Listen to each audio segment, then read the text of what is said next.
נשמת כל חי תברך, תברך את שמך השם. נשמת כל חי תברך, תברך את שמך השם.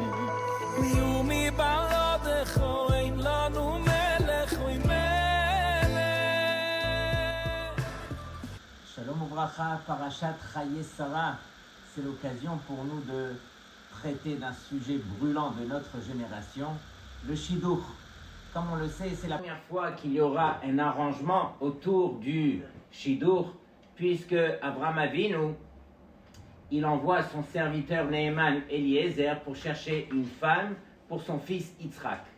Première question qu'on devrait tous se poser, comme on le sait dans la paracha, Sarah Imenu et Nifteret. Et avant de quitter ce monde, elle a laissé une tzava'a. Elle a laissé un testament à son mari et elle lui a dit, écoute, mon fils unique que je te confie, Yitzhak, s'il te plaît, marie-le comme il se doit. Et Abraham Avinu, qu'est-ce qu'il fait? Il va chercher Eliezer et lui dit, vas-y, et je te fais même jurer chez Boa Hamura, justement pour ne pas aller me chercher une femme des Benot Kenaan, et tu vas me ramener une femme comme il se doit pour mon fils. Première question, comment se fait-il que Abraham lui-même ne va pas chercher une femme pour son propre fils? Arrête, une fois que Sarah est Nifteret, alors le Chiyuv, bien sûr, normalement, il aurait pu revenir sur Yitzhak. Yitzhak qui avait déjà à ce moment-là 37 ans. Mais comme on le sait, Yitzhak c'est un Ola Tenima, c'est un sacrifice qui est sans défaut, qui devait être offert à Hachem. Il n'avait pas le droit de quitter pour autant la terre d'Eretz Israël, il ne pouvait pas aller. Et donc, le Chiyuv, il revient sur le père, sur Avraham Avinu. Et on sait que mitzvah, yoter bo, midishlucho, c'est une plus grande mitzvah pour Abraham de faire lui-même, d'aller lui-même chercher le zivouk de son fils plutôt que d'envoyer Eliezer, sur lequel il lui faisait confiance surtout, à l'exception du zivouk où il devait le faire jurer. Et Abraham, il aurait pu aller, il savait exactement de quelle famille aller chercher, il connaissait toutes les conditions, et Abraham, avec toute sa réputation, il aurait trouvé le bon zivouk pour son fils. Pourquoi est-ce que Abraham choisit d'envoyer Eliezer? Rabotai, regardez bien. Comme son nom l'indique, Shidduch, Shin, Yud, Dalet, ce sont les lettres du mot Shaddai, le nom d'Hachem.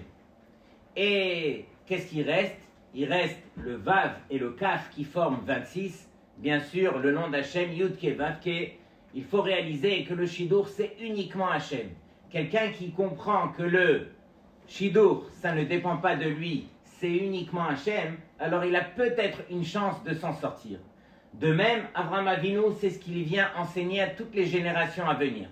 C'est vrai que j'aurais pu aller de moi-même, et sûrement que j'aurais représenté Yitzhak, mon fils, d'une meilleure façon que Eliezer l'aurait fait. Mais je voulais justement montrer que le zivoug, ça ne vient pas de moi parce que je parle mieux, parce que j'ai une meilleure réputation, etc. Le zivoug, ça vient uniquement d'Hachem. Moi, j'ai fait Maïshtadlut, j'ai envoyé Eliezer, et ça suffit justement pour permettre à Yitzhak, mon fils, de se marier. Donc, premier klal, Rabotai, ne pas vouloir trop en faire. Et on est dans cette génération où on n'arrête plus avec la Ishtadlut. Et il n'y a plus de limite même. Je vais aller voir la 10e chatranite qui, elle, va me présenter, mais vraiment la bonne fille et de la bonne famille, et je vais compter sur lui et sur l'autre et truc, et toutes les ségoulottes. Mais Rabotai, le seul qui pourra réellement nous aider, mais Hachem, Isha le Ish. C'est uniquement de Hachem qu'on trouvera son zivoug. Bien sûr qu'il faudra faire Ishtadlut comme on va le voir tout de suite, mais il faudra réaliser un petit peu quel Ishtadlut et quelle est la limite. On voit aussi que dans l'acquisition d'une femme, alors la Gemara dans Kiddushin nous enseigne que pour Kinyan Kesef, pour acquérir une femme par de l'argent ou une valeur d'argent, alors on a appris cela, Kicha Kicha, Misde Ephron, c'est-à-dire c'est une Xerashava. De la même façon que Avraham Avinu, il a acheté Meharata Marpela à Ephron par de l'argent, de la même il est écrit aussi concernant l'acquisition d'une femme, Ki Ikach Ish Isha. Donc on a le même terme et donc on apprend de là qu'on peut acquérir une femme par de l'argent.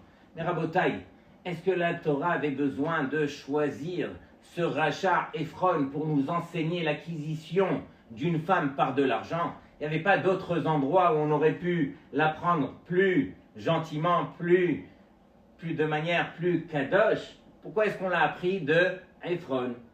Et donc sur cela on répond que Ephron justement, il est venu et il a fait toute une belle présentation à Abraham. Ne t'en fais pas, vas-y, prends le champ, tout t'appartient et tout. Mais en fin de compte, ce n'était qu'une présentation puisqu'il a demandé combien d'argent. C'était l'entourloupeur de première justement. Et tout ce qu'il avait fait, c'était justement un mirage. De même, celui qui vient pour se marier, il doit réaliser que tous les efforts qu'il va faire, alors c'est comme un mirage. De toute façon, on est obligé de le faire, mais on doit réaliser que derrière tous ces efforts, c'est uniquement Hachem qui permettra à l'homme d'obtenir sa femme.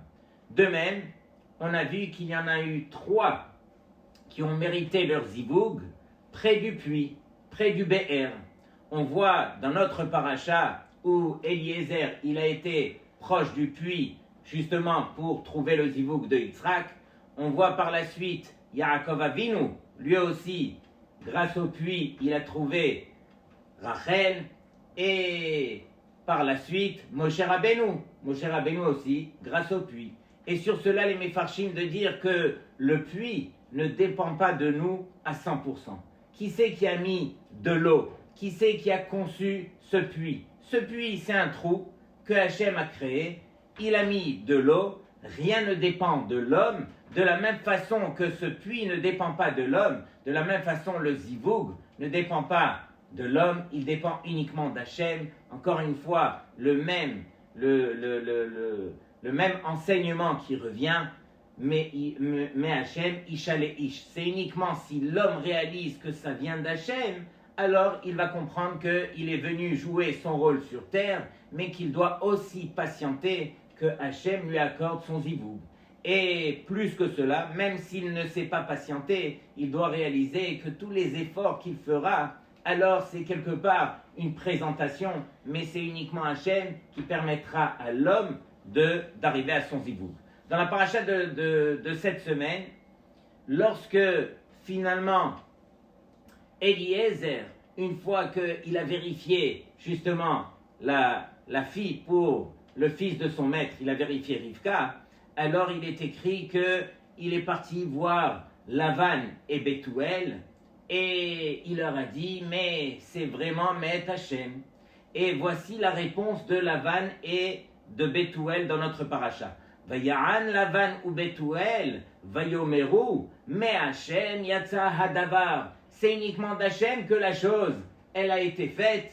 Lo nuchal daber elecha ra'otov. Et donc on ne pourra pas dire ni du bien ni du mal, c'est venu d'Hachem, et donc on accepte de t'accorder notre fille, notre sœur, justement pour qu'elle aille pour le fils de ton maître. Et justement, Hine Rivka lefanecha kach valech utehi isha leben adonecha. Prends-la et qu'elle devienne la femme du fils de ton maître. Mais sur ces mots, regardez bien ce que la Gemara dit, sur les mots de Me Hachem yatsa hadavar, de Hachem est sortie la chose.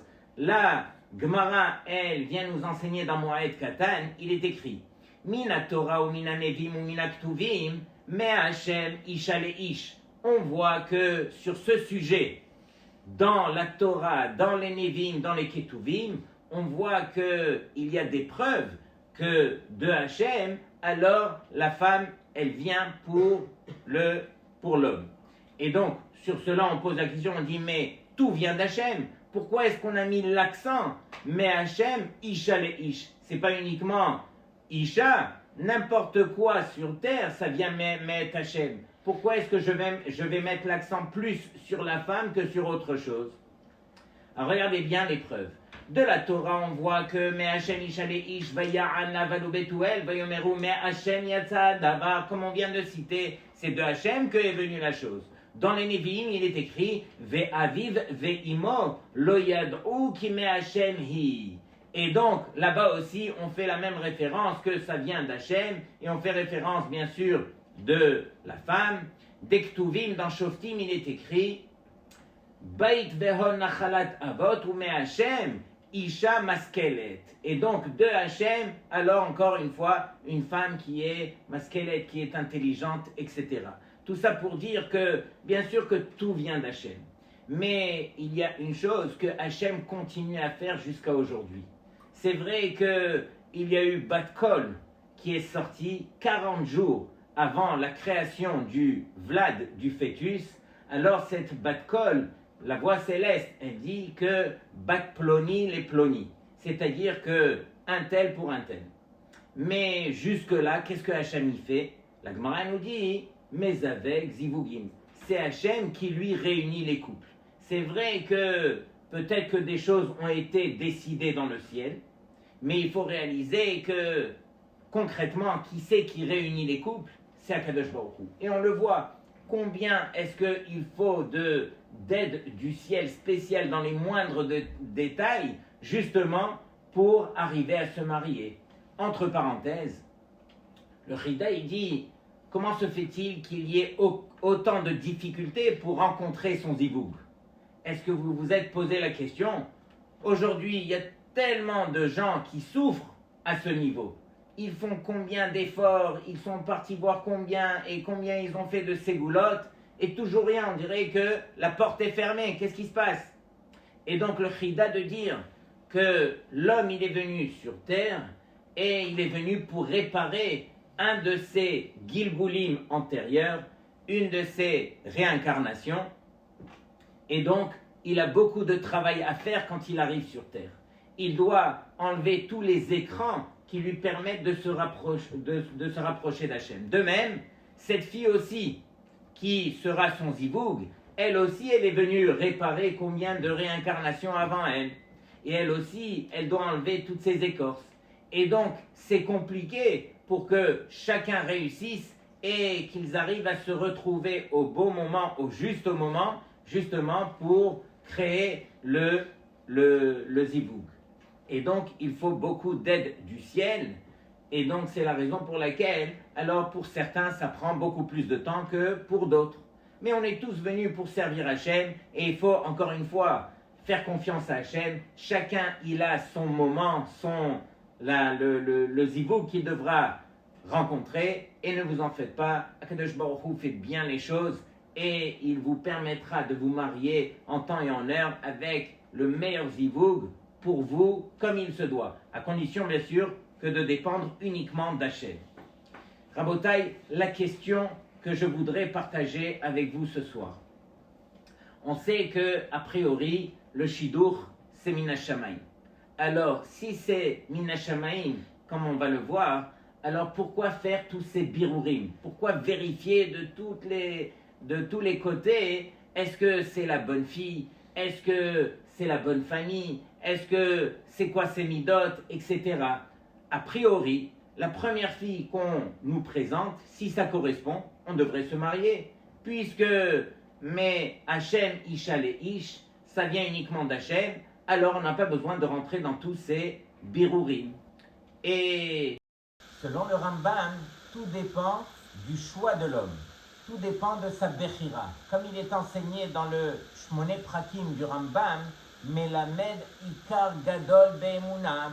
On apprend justement un principe dans la Emuna, chez Kol Ma'aseh Ha'adam Mesurim le Bechirato. Que toutes les actions de l'homme, alors, elles dépendent justement de son choix. C'est l'homme qui décide sur terre. Il continue et il dit Gam Beinyane Nisuin, même en ce qui concerne le mariage. Tout dépend justement de ce que l'homme va choisir. Ah, mais on connaît la Gemara qui dit que dans le ciel, on a décrété justement Bat Ploni les Ploni. On a dit dans le ciel que celui-là, il devra se marier avec celle-là. Ça a été déjà décrété. Et donc le Rambam, il dit, mais non, c'est pas que ça a été décrété. Comment est-ce qu'on va expliquer cela? Adam shebonet atzmo bemidot tovot.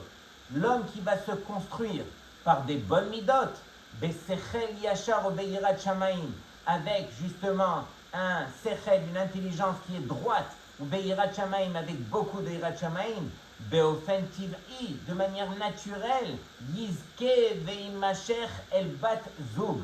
Il, justement, va mériter et il sera attiré par son bazoug, celui qu'on lui avait justement réservé dans le ciel.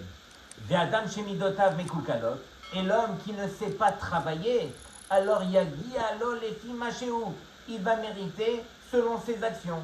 Et donc de là on apprend que en mezavegin lola adam et la lefi ma'asav, on ne présente à un homme que selon ses actions.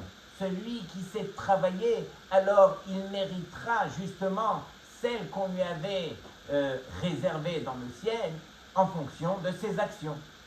Et donc, ça m'arrive souvent de dire aux Bachourim, faites attention, au lieu de vous presser, de vouloir vous marier, alors pressez-vous justement de vous travailler, de devenir vraiment celui que vous devez devenir pour pouvoir mériter la fille qui sera de votre niveau. La fille, on vous la présente en fonction du niveau du travail que vous avez fait au niveau de vos midot. Donc ça, c'est selon le Rambam que tout va selon la Bechira de l'homme. Pendant que le Ran, un autre grand Rishon, il dit mais non, il est écrit que Bat-Kol, il y a cette voix céleste qui a déjà décidé avec qui tu vas te marier. Et donc le Ran, il explique par une pshara, une façon d'expliquer, il dit comme ça. Il dit l'homme sur terre, il devra faire hishtadlut. Il devra justement s'efforcer d'aller chercher la femme selon ses critères. Et Akadosh Baruch Hu va faire en sorte que par rapport à ta hishtadlut, par rapport à ton effort, alors il fera en sorte de te présenter la femme que lui avait prévue depuis le départ. Et donc tout va aller en fonction justement de ce que l'homme va travailler pour arriver à faire. Ça c'est selon le Ran. Et Rabotai, je fais une parenthèse parce que combien je rencontre de garçons ou même de filles qui s'arrêtent sur des détails. Moi je veux qu'elle soit comme ça, moi je veux qu'il soit comme ça. Et il m'est arrivé une fois d'un élève que j'apprécie. Et donc cet élève m'appelle, Rav, venez, je me fiance. J'étais tellement heureux pour lui. Bien sûr, je vais aux fiançailles et donc il me présente la Kala. Je vois la Kala et je suis surpris de voir que la Kala avait un défaut physique. Elle biglait, mais ça se voyait. Et lui, ce garçon, c'est un garçon qui est mignon. Aucun défaut. Je l'ai pris de côté quelques jours après et je lui ai dit, dis-moi, c'est juste entre toi et moi cette discussion. Comment est-ce que tu as fait pour surmonter un tel défaut physique? Il me dit, Rav, je vous dis la vérité, elle a tellement de bonnes midot que je n'arrive plus à voir son défaut physique. Et donc, Rabotai, c'est ce que je réalise avec vous aujourd'hui. C'est ce que j'espère vous faire réaliser. Que le mariage, c'est à long terme. Quelqu'un qui va vivre avec l'autre. Alors, sachez qu'on vit avec des midot. Je ne dis pas que tout le monde doit aller courir pour chercher celui qui a des défauts physiques. C'est pas le but. Mais comprendre que chaque chose a sa place. Sachez que tu baisses les yeux sur certaines choses, Akadosh Baruch Hu te récompense de l'autre côté. Il faut savoir être intelligent, chacham dans la vie et voir que la vie elle est longue et qu'on devra se confronter justement à des midot beaucoup plus qu'à un corps physique. Et donc, tout ça pour dire que on voit que Eliezer, alors il a tout misé sur une seule mida quand il est parti chercher donc Rivka. Qu'est-ce qu'il a fait Eliezer? Il est parti et il a cherché une femme. Mais tout ce qu'il voulait, c'était de regarder au niveau du chesed. Est-ce qu'au niveau du chesed, c'était justifié de prendre cette fille, oui ou non? Mais Rabotai, comme on le sait, peut-être qu'elle était remplie de chesed. Mais peut-être que ce chesed, il cachait combien et combien de mauvaises midot. Pourquoi mettre tous ces œufs dans le même panier? Pourquoi tout miser sur le chesed de Rivka? Et donc sur cela, Rabotai, écoutez bien déjà le principe, comme ça on va apprendre beaucoup de choses. Ici, il est vrai que Eliezer, il a misé sur le chesed de Rivka. Mais comme on le voit, le chesed de Rivka n'était pas un chesed qui était à la limite extérieure à elle. Ça reflétait, de la manière dont elle a montré le chesed, ça reflétait justement sa pnimiut, son fort intérieur. Lorsque il lui a demandé justement de lui apporter à boire, et elle s'est même proposée de donner à boire aux chameaux, et elle faisait les va-et-vient, et elle montrait avec combien d'efforts et combien de détails. Eliezer, il a vu que c'est pas Stam du chesed, c'est un chesed qui montre un petit peu sa nature. Et Rabbeinu Yonah, il écrit que une mida qui est très forte à l'intérieur de la personne, elle peut justement prouver quelle est la nature de cette personne. Et de manière générale, quelqu'un qui est rempli de chesed, alors il y a plusieurs mauvaises midotes qui disparaissent en même temps. Quelqu'un qui est rempli de chesed, eno karasan, il n'est pas coléreux, il n'est pas orgueilleux, il n'est pas kapdan, il n'est pas pointilleux, il ne se regarde pas uniquement à lui, moi je, alors il sait se tourner vers l'autre puisqu'il est empli, encore une fois, de chesed. Regardez les paroles du Ben Ishraï. Le Ben Ishraï dit comme ça, Da, sache, ki mida ta chesed enena mida achat mina midot bilvad. Le chesed, c'est pas une mida parmi les autres midot.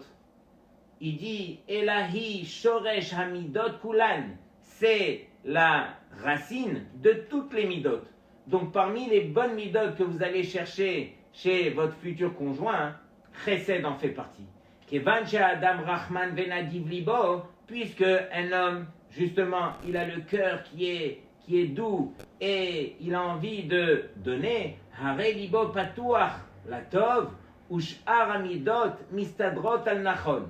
Et il dit du fait qu'il est tourné vers l'autre et qu'il va donner, et qu'il va donner même sans limite, alors on explique que toutes les autres midot, elles pourraient s'arranger grâce à cette bonne mida qui est à l'intérieur de lui.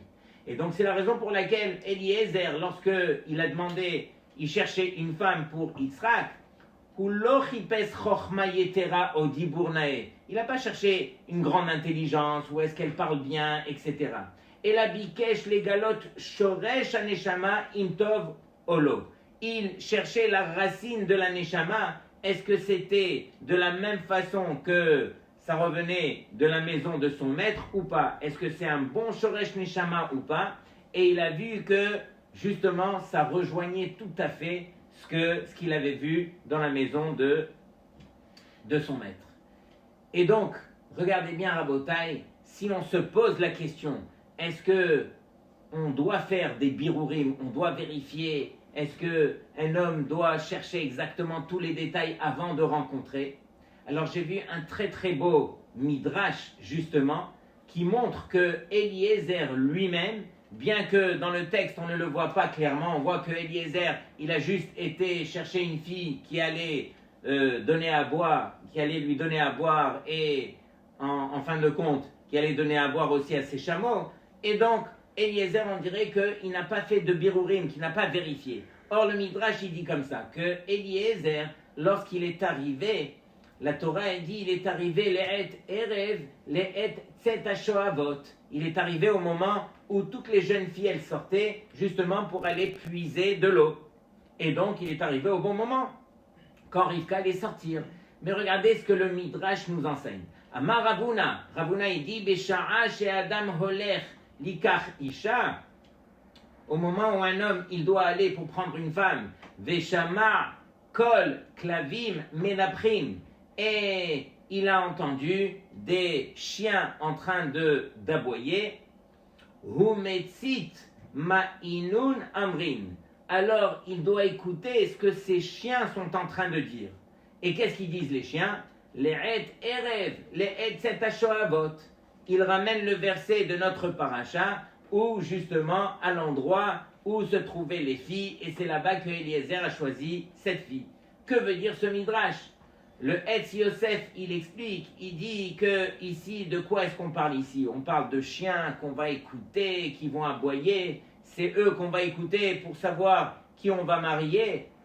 Et donc, le Etz Yosef, il explique, il dit, mais non, c'est un langage qui est détourné pour nous dire que lorsqu'il s'agit d'aller chercher une fille, un garçon, un zivug, alors il faut aller même vers les gens qui sont perhutim, les gens qui sont bas, ceux qui se permettent justement de parler à tort et à travers, de faire du lachon hara sur lesquels on ne peut pas compter. Même ces gens-là, il faut aller les voir. Pourquoi? Parce que on va les voir, alors dis-moi, raconte-moi un petit peu sur cette fille, raconte-moi sur cette famille, et eux, ils vont sortir tellement qu'ils ont l'habitude de parler, ils vont tous sortir. Et donc, ça vaut la peine d'aller voir même ces gens pour vérifier dans les moindres détails de qui est-ce qu'il s'agit, pour montrer combien est-ce qu'on se doit de faire les birourim. Et donc de là, ce Midrash nous montre que Eliezer, alors il a été, et vadaï que si ce Midrash il a été enseigné, c'est pour nous montrer que Eliezer lui aussi, il a fait ses birourim, il a bien vérifié.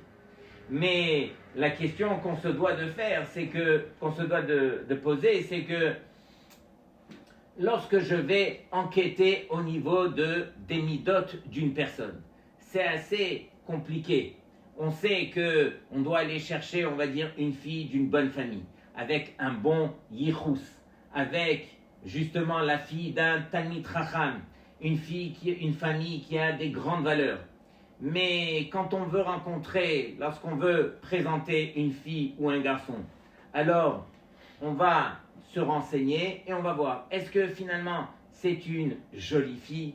Est-ce qu'elle a un bon métier? Est-ce que sa famille a de l'argent, etc.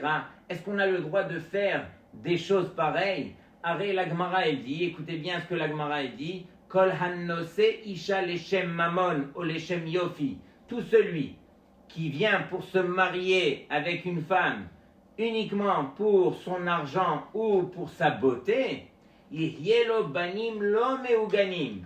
Il aura des enfants, pas des bons enfants. Et donc, Rabotai, comment est-ce qu'on peut se permettre, justement, dans notre génération, de vérifier autant alors la beauté, l'argent, les aspects superficiels extérieurs? On dirait que, a priori, c'est interdit. Sur cela, le Rav Ovadia Yosef, dans le Yabia Omer Chelek Chet, il tranche de dire, ça dépend, Chelek Tet, il dit, ça dépend de l'intention du garçon ou l'intention de la fille. C'est-à-dire, si je vais chercher une fille qui est jolie à mes yeux, mais je ne vais pas uniquement la chercher pour la beauté elle-même. Je vais me dire dans ma tête, moi j'ai besoin d'une fille qui est très jolie à mes yeux. Pourquoi? Pour me permettre d'étudier ma Torah tranquille toute ma vie. J'ai besoin d'avoir une jolie femme à mes côtés et ne plus me soucier de ce Yetzer Hara, de ne plus regarder à droite et à gauche. Cette jolie femme va me suffire et ça me permettra justement de me construire en Torah pour le reste de ma vie. Et donc de même, la même chose pour l'argent. Quelqu'un qui va aller chercher une femme avec un métier, une famille avec de l'argent, etc., mais qui le fait justement pour lui permettre de servir Hachem jusqu'à 120 ans de la bonne façon, alors toutes ces choses-là qui vont l'aider justement à se rapprocher d'Hachem, ce sont des choses qu'on a le droit de vérifier et qu'on se doit de vérifier. Pourquoi? Parce qu'on le fait les Shem Shamayim. Mais celui qui cherche uniquement la beauté ou l'argent et que ça s'arrête là, alors malheureusement, il y aura ce que la Gemara elle dit, Yihyelo banim lo mehuganim. Donc Rabotai, uniquement pour résumer un petit peu la Sougia, il faut réaliser encore une fois qu'il n'y a rien entre nos mains. Tout dépend de Akadosh Baruch Hu. C'est Hachem qui gère son monde. Et ce qu'il faut surtout retenir, il y a une autre parole de la Gemara que En mezavegin lo la adam ela lefi ma'asav. On ne va présenter à un homme que en fonction de ses actions. C'est-à-dire que le zivug, il va de pair. Chacun doit se construire, chacun doit travailler ses midot comme il se doit. Et c'est uniquement si on a travaillé comme il se doit que Akadosh Baruch Hu alors va nous accorder la fille qu'on mérite par rapport à nos actions. Très souvent, soit on n'est pas du niveau, soit on n'a pas encore accompli le travail qu'on était venu faire sur terre et donc ça prend plus de temps, soit notre zivug, justement, n'a pas encore atteint le niveau et il faudra patienter qu'elle y arrive pour qu'on puisse se rencontrer. Donc Rabotai, ce qu'il faut surtout faire, c'est continuer à faire confiance à Hachem, continuer bien sûr les tfilotes, on fait notre ishtadlut, mais on réalise que uniquement, mais Hachem isha le ish. Et juste pour terminer avec une histoire, il y avait un bachour qui a été voir son mashgiach. Pourquoi? Parce qu'on voulait lui présenter une fille de telle et telle famille. Et il savait que le mashgiach connaissait très très bien la famille. Et il connaissait entre autres aussi la fille. Et donc, ce qui s'est passé, c'est que le bachour, quand il est parti voir le mashgiach, il lui a dit, Vodarav, j'ai besoin de votre avis. Le mashgiach, il n'a pas voulu lui dire les choses de manière claire, mais il lui a dit, Hakol lo beseder. C'est pas tout qui est bien là-bas. Et donc le bachour, il entend ça, et il rentre chez lui, et il dit, ah, de folie. Le mashgiach, il m'a donné sa bracha. Et il va chez son père, et il dit, papa, tu sais quoi, le mashgiach, il m'a dit que c'était bien, et donc je rencontre la fille. Il rencontre la fille, et il apprécie la fille, il la voit 3, 4 fois, 5 fois, et ensuite il décide de faire l'echaim, et bien sûr, il rappelle le mashgiach et il lui dit, Vodarav, venez, parce que c'est grâce à vous, ce zivug, et donc voilà, j'aimerais faire le lechaim. Et le mashgiach, il dit, quoi? Tu as officialisé? Mais moi je t'avais dit, Hakol lo beseder. Alors il lui dit, mais oui, vous m'avez dit que la voix, alors elle n'a pas une super belle voix, parce qu'en hébreu, Hakol, c'est tout, ou bien Hakol avec un kouf, c'est la voix. Et donc lui, il a compris ce qu'il a voulu comprendre. Et donc qu'est-ce qu'il a compris? Que la voix de la fille, elle n'était pas aïe aïe aïe. Et donc lui, il dit, mais moi, je m'en fiche de la voix. Peut-être qu'elle a une voix qui n'est pas très belle, mais ça ne me dérange pas. Et donc, finalement, il a fini par se marier. Et le mashgiach qui témoigne que tu as beau dire ce que tu veux, tu peux même décourager quelqu'un, tu peux même dire les choses à l'envers. Mais Hachem, Isha, les Ish, Akadosh Baruch Hu, il trouvera toujours le chemin, la bonne voie pour permettre à ce zivug, parce que finalement le zivug, alors il vient d'Hachem.